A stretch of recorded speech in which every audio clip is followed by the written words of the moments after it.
नमस्कार दोस्तों।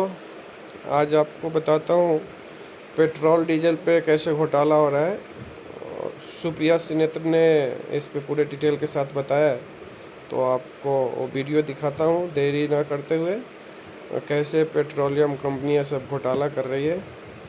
और आप लोग पूरा वीडियो देखें आगे, तो आपको दिखाता हूँ वो वीडियो। आजकल एक बड़ी हेडलाइन चल रही है कि रूस से आए हुए सस्ते तेल की बदौलत भारतीय कंपनियों ने बम्पर $10.5 बिलियन मतलब 900 अरब रुपए के करीब करीब की बचत की। अब सवाल यह है कि इसमें आपको क्या मिला? क्या आपके पेट्रोल और डीजल के दाम कम हुए? और उसका जवाब तो हम भी जानते हैं कि वो ना है। तो समझना जरूरी है कि तेल का खेल चल क्या रहा है। तो सबसे पहले दो चीजें समझ लीजिए। ऑयल जगत में दो तरह की कंपनीज होती हैं, upstream and downstream. Upstream companies होती हैं जैसे कि ओएनजीसी, ऑयल इंडिया, रिलायंस भी अपस्ट्रीम कंपनी है। रिलायंस डाउनस्ट्रीम में भी है। इसके अलावा आईओसी, एचपीसीएल, बीपीसीएल, ये डाउनस्ट्रीम कंपनीज होती हैं। ये जो कंपनीज हैं, अपस्ट्रीम कंपनीज जो हैं, ये तेल खोजती हैं, ये एक्सप्लोरेशन करती हैं, सी में, लैंड में, हिल्स पे ये तेल खोजने का काम करती हैं।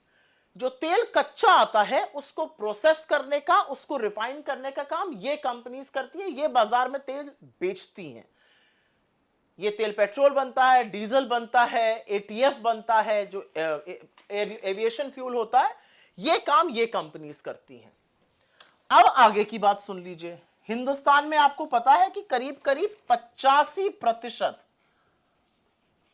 85% हमारा जो क्रूड की रिक्वायरमेंट है, जो कच्चे तेल की जरूरत है, वो आयात होती है, वो इंपोर्ट होती है। और ये आंकड़ा नरेंद्र मोदी जी के प्रधानमंत्री बनने के बाद और बढ़ा है, क्योंकि देश में एक्सप्लोरेशन घटा है। 85% कच्चा तेल हमारा बाहर से आता है, खाड़ी के देशों से आता है, इधर उधर से आता है। फिर रशिया और यूक्रेन की वॉर होती है, युद्ध छिड़ा, और युद्ध छिड़ने में पश्चिम के देशों ने रूस का तेल लेने से मना कर दिया।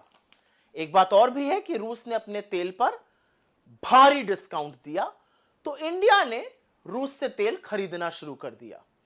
रूस सस्ता तेल इंडिया को बेच रहा था, और इतना तेल आ रहा है रूस से कि रूस जो कभी बड़ा मामूली सा खिलाड़ी होता था, आज मतलब हमारे ट्रेडिंग में, आज हमारे ट्रेडिंग पार्टनर्स की टोली में शामिल हो गया।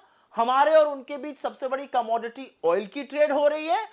और तो और वित्तीय वर्ष 2023 में और वित्तीय वर्ष 2024, यह आंकड़ा याद रखिएगा, रूस से आया हुआ तेल वित्तीय वर्ष 2023 में 21.5% था सारे आए हुए तेल का, और यह संख्या 2024 में बढ़कर 36% हो गई। जहां तक मेरी याददाश्त है, मुझे लगता है 223 मिलियन टन तेल हमने आयात किया था वित्तीय वर्ष 2024 में। उसमें से 36% अकेले और अकेले रूस से आया था। एक बात और भी है कि रूस जो है, तेल जो हमें दे रहा है, वो बाकी जगहों से आ रहा है, वो 10 से 12% उसका दाम कम है। रूस हमें कम दाम पर तेल बेच रहा है। रूस की देखा देखी और भी देशों ने हमें डिस्काउंट दिया। ईरान ने दिया, सऊदी अरेबिया ने दिया, जहां से हमारे जो ट्रेडिशनल हमारे सप्लायर्स रहे हैं कच्चे तेल के, उन्होंने भी डिस्काउंट दिया। अब आप ये सोचेंगे कि 10 से 12% अगर दाम कम आ रहा है तो इसका फायदा किसको पहुंच रहा है? क्योंकि आपको तो नहीं पहुंच रहा है, आप तो अभी भी पेट्रोल और डीजल के वही दाम दे रहे हैं।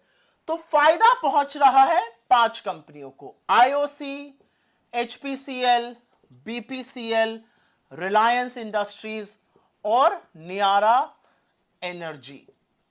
इन लोगों को फायदा पहुंच रहा है।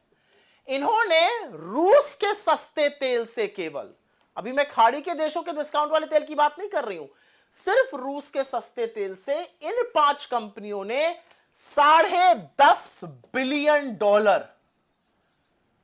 फिर से पढ़िए इस फिगर को, $10.5 बिलियन मतलब 900 अरब रुपए की बंपर बचत की है। पर आपके बिल क्यों नहीं कम हुए? आपके बिल इसलिए नहीं कम हुए क्योंकि सरकार ने लगातार 13 बार एक्साइज बढ़ाई, और वो वाली बढ़ाई जो राज्यों के साथ साझा नहीं होती है। 3 बार मात्र घटाई। डीरेगुलेशन तो ये कहता है विश्व मार्केट में कच्चा तेल महंगा है तो आप ज्यादा देंगे, सस्ता है तो आप कम देंगे। लेकिन जब सस्ता होता है तो आपको राहत नहीं मिलती है। आपकी जेब पर लगातार डाका क्यों डाला जा रहा है? तेल के नाम पर मुनाफाखोरी कुछ कंपनियों को करने दी जा रही है, लोगों को राहत क्यों नहीं पहुंच रही है? सरकार क्यों मिडिल क्लास को, पेट्रोल डीजल यूज करने वालों को दुधारू गाय समझकर उनका शोषण करती है? यह मुनाफाखोरी नहीं तो और क्या है? यह आपकी जेब पर डाका नहीं तो और क्या है? रूस से सस्ते तेल में लोगों ने बचत की $10.5 बिलियन, 900 अरब रुपए की।